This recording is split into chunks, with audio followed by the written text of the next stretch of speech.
તો કેમ છો મિત્રો? આજે આપણે સવારમાં નાહી ધોઈને ચા પીને ઘરેથી નીકળી ગયા હતા આપણા કામ ઉપર.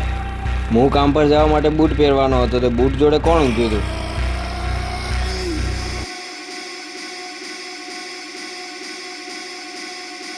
આને અહીંયા સાઈડમાં ઊંઘાડીને હું બૂટ પહેરીને નીકળી ગયો હતો મારા કામ ઉપર.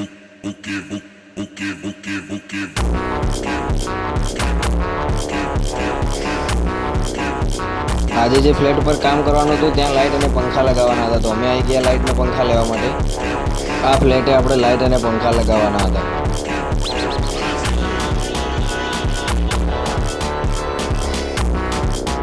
પહેલા રૂમમાં આપણે ટ્યુબલાઇટ માટે હોલ પાડી દીધા હતા અને હવે અહીંયા પંખો લગાવવાનો બાકી હતો અને કનેક્શન કરવાનું હતું.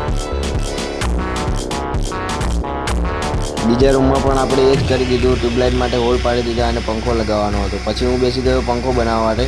આ પંખો બનાવીને લાગી ગઈ હતી એમને ભૂખ. અમે લોકો આવી ગયા હતા જમવા માટે. જમીને અમે લોકો પાછા આવી ગયા સાઈડ ઉપર. આ બોક્સની અંદર 4 મોટા પંખા હતા, જે બનાવીને આપણે દરેક રૂમમાં એક એક લગાવવાનો હતો. પછી હું બેસી ગયો પંખા બનાવવા માટે. 4 પંખા બનાવીને દરેક રૂમમાં એક એક લગાવી દીધો અને પંખોડી હતી નાની જે આપણે રસોડામાં લગાવવાની હતી. પંખા આપણે લગાવી દીધા. ચાલો બતાવું તમને ફાઇનલ લુક.